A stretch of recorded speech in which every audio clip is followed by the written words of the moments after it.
morning. Good morning. Good morning. It looked like snow. It was going to snow all day yesterday, but it didn't. It Did was not. windy and cold and cloudy. Yep. And It's still cloudy and it's yeah, it's still looking that kinda- way. is it drizzling or what's You know- happening? I thought I kind of felt something on my face. Well, there's stuff dripping off the roof. Frost. Yeah, okay. There was a heavy frost. All right. And so, yeah, just because stuff is falling from the sky here. Oh, good morning, Jenny. We were just talking Wednesday. Jenny has to be the most consistent person on Java and Jesus, probably from day one. You remember back in the early I days? do. That when we would go for the entire thing without sound and not know it because we couldn't see the comments. Yeah. Oh, those were the days. Yeah. Look how far we've come. What was that? What TV show was that from? Those were the days. All in the Family. Was that it? Yeah. Oh man, boy, you talk about a show that could not air for 3 minutes today. That one is so offensive. Funny. So Cynthia and I, trying to not rush past Christmas and take some time and not get too busy. We decided we're going to try to watch a Christmas movie a night. Now we missed a couple of nights. But the second one was, I think we watched Home Alone and then Home Alone 2. Okay. The 80s must have been a really rough time. I don't remember that, but the language is bad. And, Yeah. they're saying, oh, good morning, Kim. They're saying things that are like, I'm surprised they haven't pulled this from the streaming platform. It's offensive, what people would take as offensive these days. But, oh, well. So do you remember the 80s being a rough time? I do. Oh, okay. Yeah. Okay.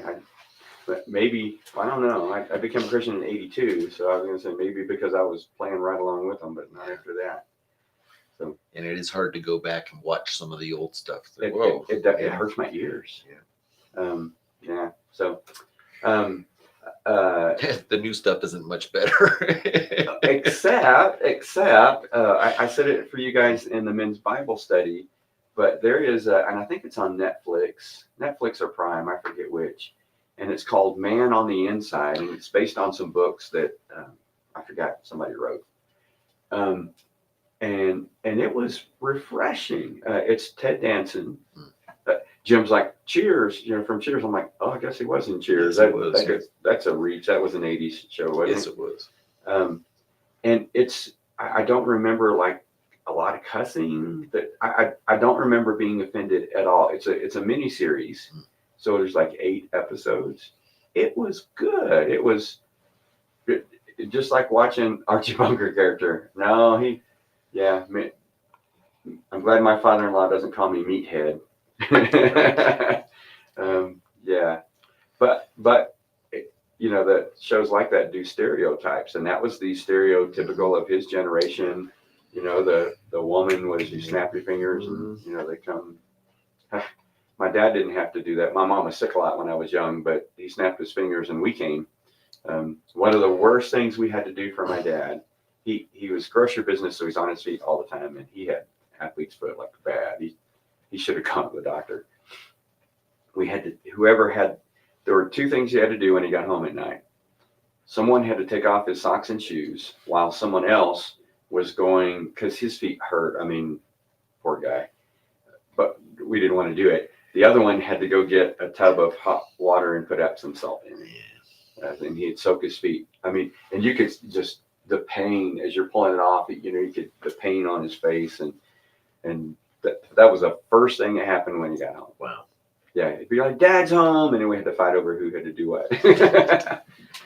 So, anyways, glad that those are not the days now. Those might have been the days then. Yeah. Of course, now men walk in and everyone waits on us hand and foot. That's the way it works. Or the way it worked in my house with girls, still, is I walk in and I wait on everyone hand and foot. So, so the message, and usually we do this kind of thing as we head into the new year, but this year I wanted to do this earlier on. The message is reboot. and sometimes we just need a fresh start. You ever feel like that? Yes. Yeah. You've been ailing some. I'm glad you're feeling better. Yep. Don't you wish that at somewhere in there you could have just hit the reboot button and wiped all that away and just started and That would have been nice. been 100%? And you said you're getting there, not quite 100%. Yeah, I'm better than I was the previous days. So Improving. So we'll tie this back to a biblical thing, which has nothing. Well, it's kind of a reboot, I guess. Jesus just started his ministry. This is in Mark chapter 1. Jesus just started his ministry. He was in the synagogue preaching. When they leave, and people were amazed at his teaching, that kind of thing. He teaches with such authority. Who is this? Goes to Peter's mother-in-law's house, right? Mhm. I guess it's his mother-in-law's house. Maybe his mother-in-law lived with him. Don't know how that worked, but goes there, and his mother-in-law is sick with a fever. You know how that is, right? Mhm. You're like no energy. You're wiped out. Yes. All too well. Yeah. Jesus heals her, and this is a funny thing in Scripture because you have to know how to read it.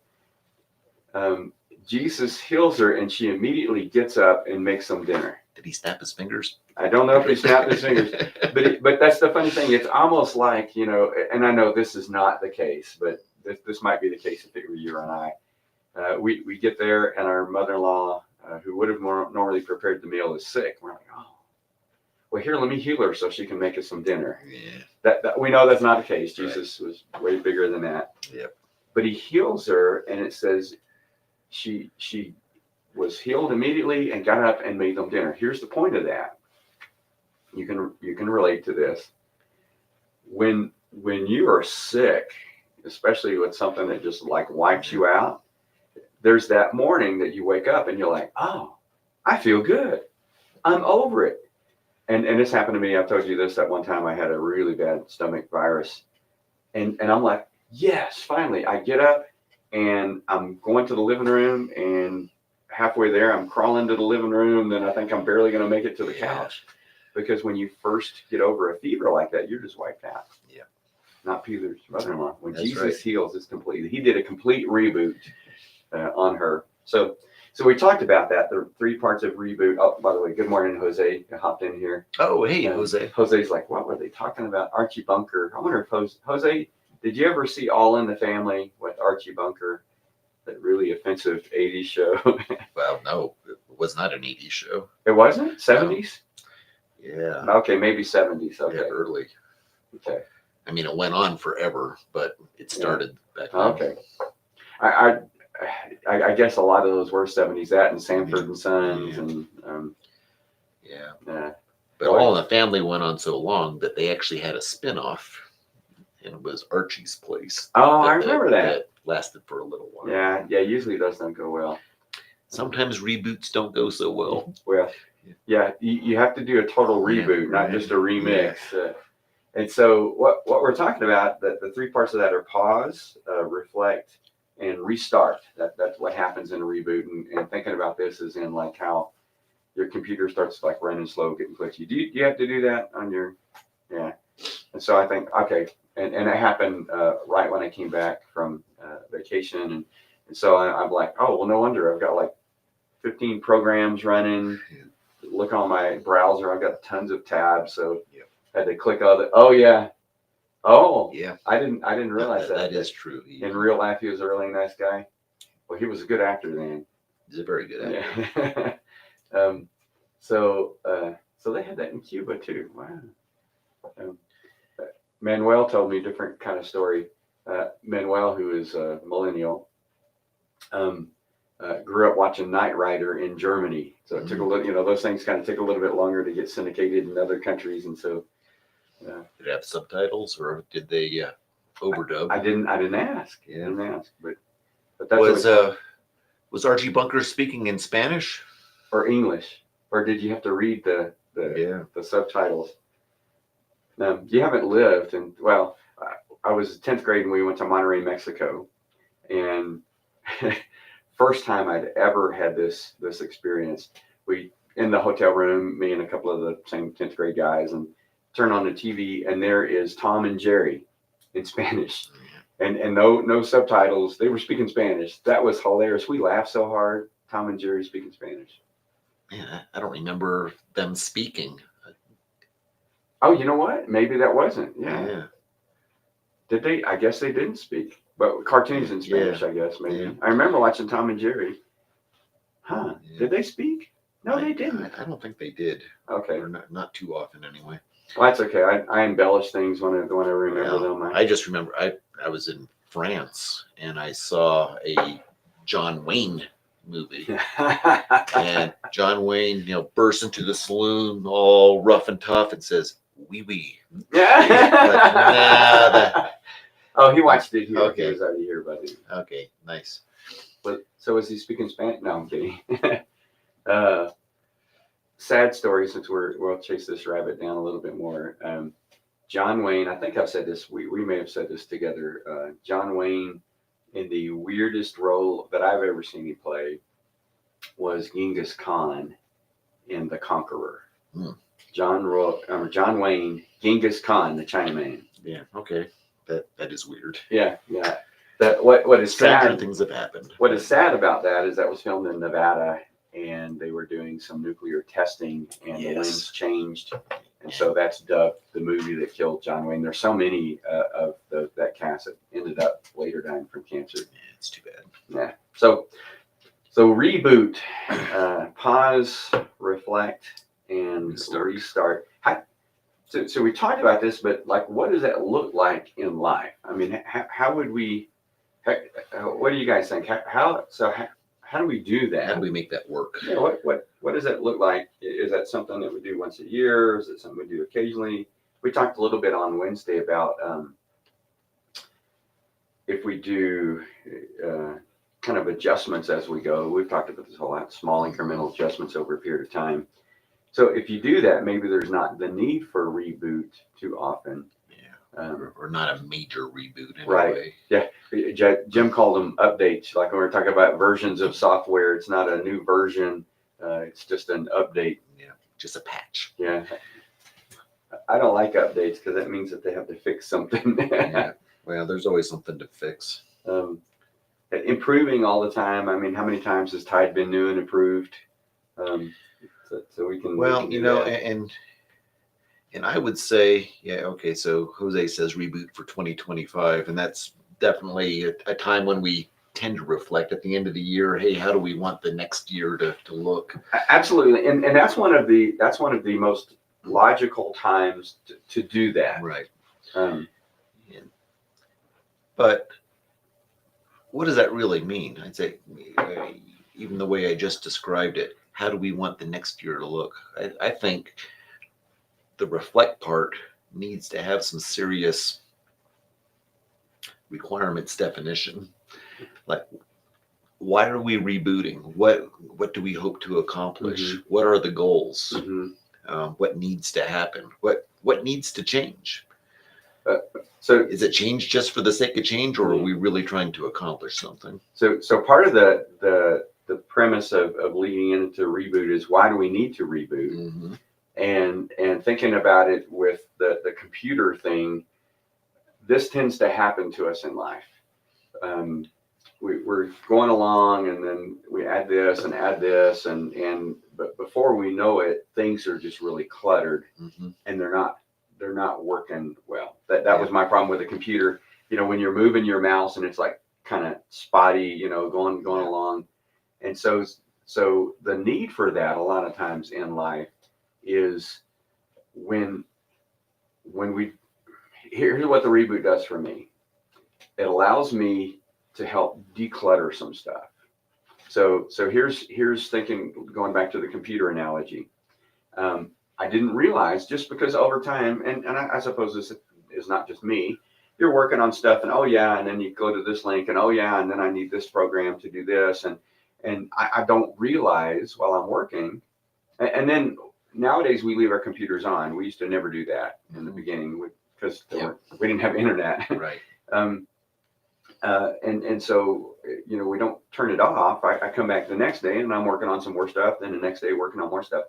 And so what tends to happen is I don't realize how much stuff I have going because it's happened slowly. You know, it's a click here, a click there, working on this, working on that, set that aside while I'm working on this.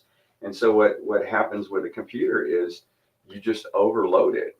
And so that to me is one of the best reasons for the reboot is what the reboot does on your computer. So you shut down the programs, shut down all my tabs, reboot it, and then I just open what I need to. And so on the computer, occasionally I just have to do that. I mean, I just have to shut all the tabs down, close all the applications, and reboot it. We also know that that clears the cache, you know, the memory, and you kind of start fresh. So for me, I see that happening a lot in life. It's I have the maybe not a unique perspective, but perspective that a lot of people don't, is that I get to interact with a lot of people across different life stages. And so, you know, we just had our kids' Christmas program on Wednesday. And so we you know, dealing, you know, talking with, you know, the parents of the kids, you know, that are coming and stuff. And, you know, the kids got all these games and all this other stuff, and their life isn't just full, it's more than full. And so they get overloaded. So I think for me, that what the reboot does for me in life is it helps me get rid of some of the clutter. Now, I'll concede there are people who are just good about doing that all the time anyways. Mm-hmm. So that's not a condition everybody suffers from. But you know, working with teams where you have a very specific mission or scope, scope creep, you know, that you set out to do this, and then all of a sudden you're like, wait, why are we working on this? This was our objective. I suffer from this every time I do a project at home. You know, so I need to put up the Christmas lights. All right, well, to get the Christmas lights, I need to go into the shed. Well, to do the shed, I need to pull some stuff out. Well, while I'm pulling stuff out, I realize, oh, hey, my problem is I'm like, oh, that's cool. I don't remember. I forgot I had that. And then, you know, then it's halfway through the day and I haven't even looked for the Christmas lights. So a reboot helps us to declutter. A reboot helps us to really get back to the mission that we're supposed to have. Does that make a little bit more sense? Well, I think if you reboot correctly, that's what happens. Right. Yeah. Yeah, because, and again, your definition of reboot, the first part is reflect. And that's where you really need to take a critical look at what's going on and what might need to change. And so the things that I talked about there on Sunday, let me make sure I get it right from my notes, when we reflect, is first of all, it's helpful to reflect on what God has done. And, you know, just coming off of Thanksgiving, you know, that makes sense to us. But I don't see me on there. Anyways, so I can remember maybe. But to reflect on what God has done. Sure. So, you know, the second part of that is to reflect on what God has called us to do. So part of that reboot is the reflecting of I find every First Baptist church except Cloudcroft is to help us get back to what it is we're supposed to be doing.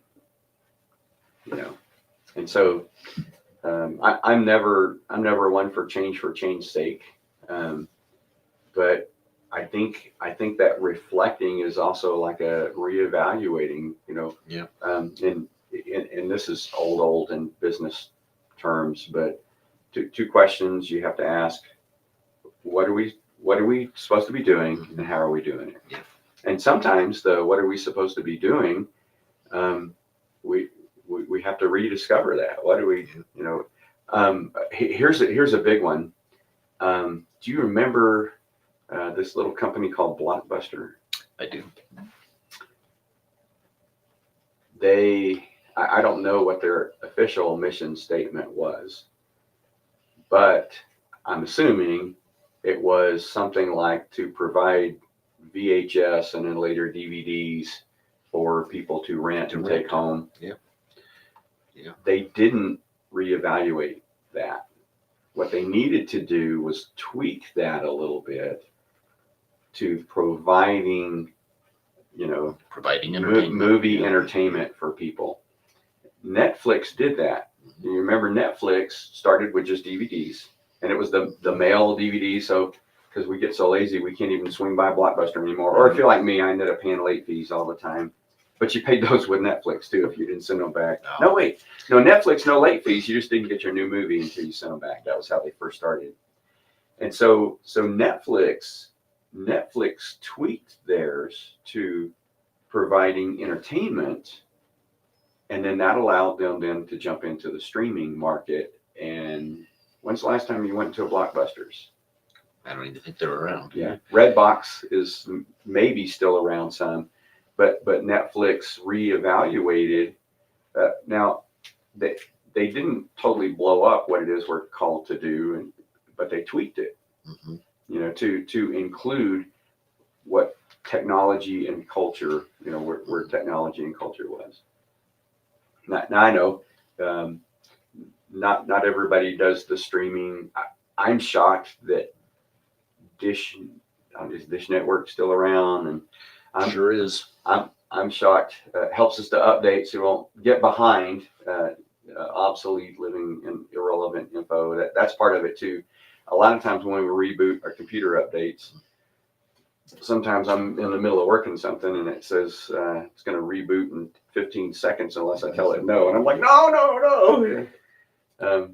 So that's just good reason to reboot, declutter, to rediscover your mission, and in the reflection sometimes to kind of tweak it a little bit, to adjust for things over time, small incremental investments or adjustments over time. Yep. And so Well, we talked about, this is introducing necessary changes into our lives.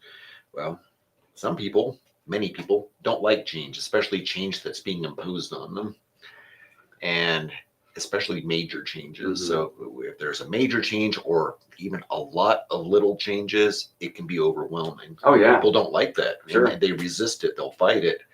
But if you're making little changes over time, it's not as bad. You can handle little things one at a time. And that's actually somewhere in this last year that I talked about. I want us to cultivate a culture of change, so that we're constantly looking, evaluating. It's like this. If you've hopefully you haven't had this experience, although I'm sure most of us have. We're driving down the mountain, and for one reason or another, you have to take your eyes off the road. Maybe it's adjusting the heater or radio, whatever. And by the way, it only takes about 3 seconds for this to turn bad up here in the mountains. You take your eyes off the road for 3 seconds, the road has changed and you haven't.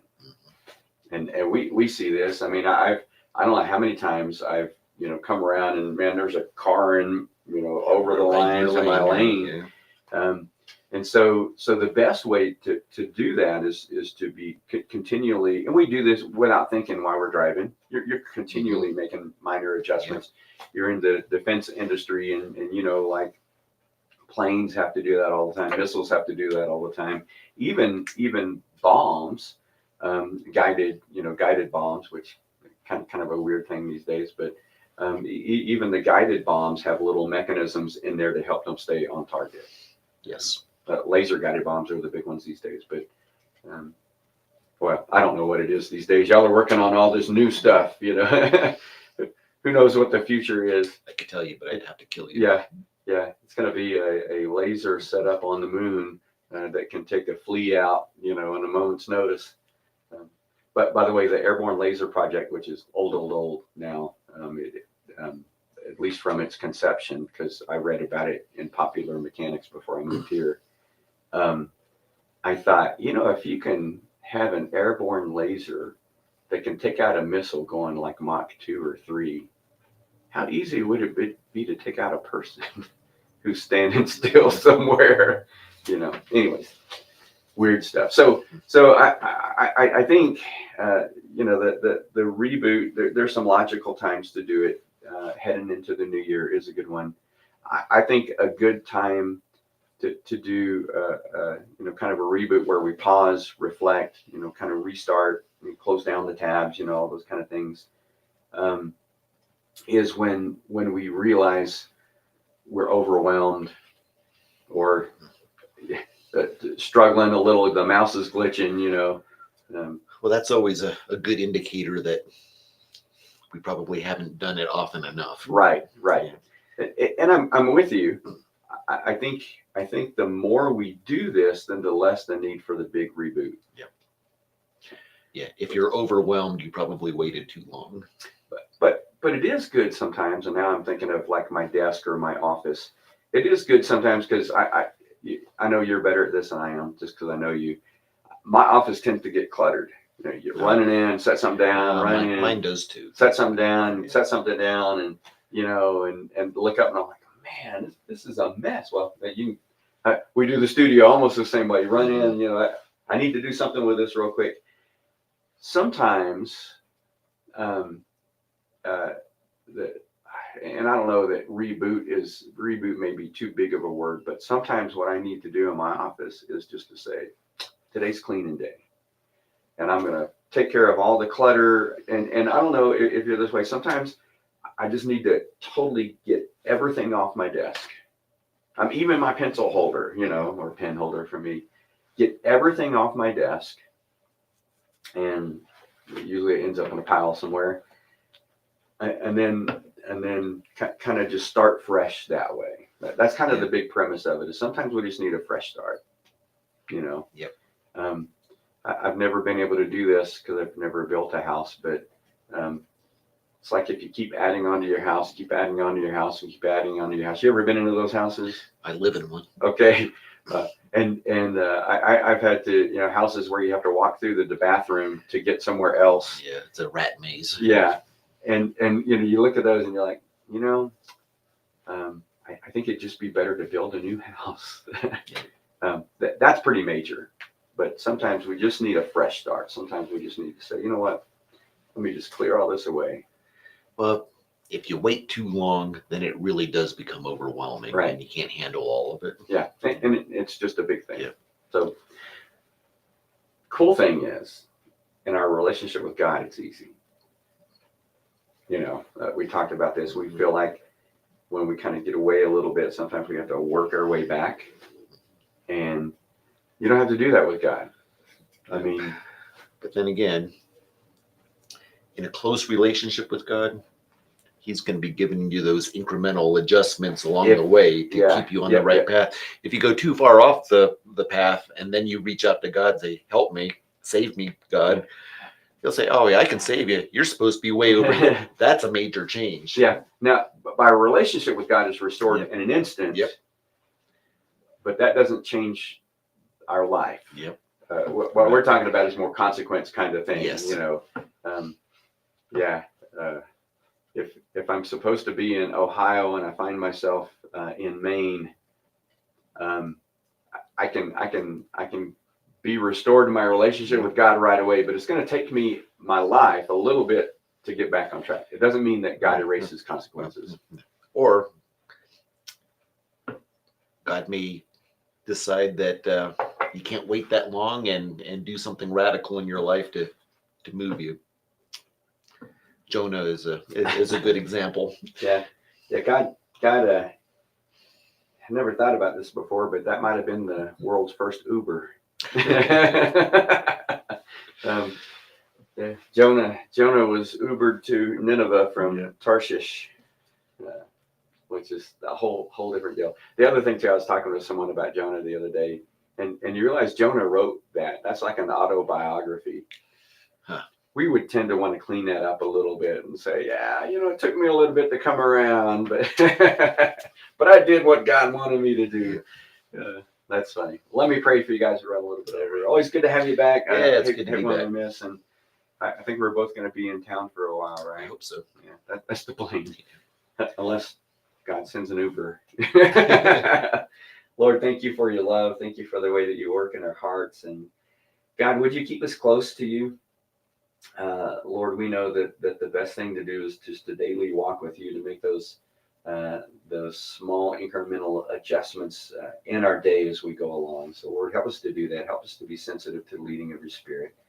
And God, I pray that you'd work in us and through us in ways that bring you honor and glory and bring people to faith in Jesus. For it's in his name we pray. Amen.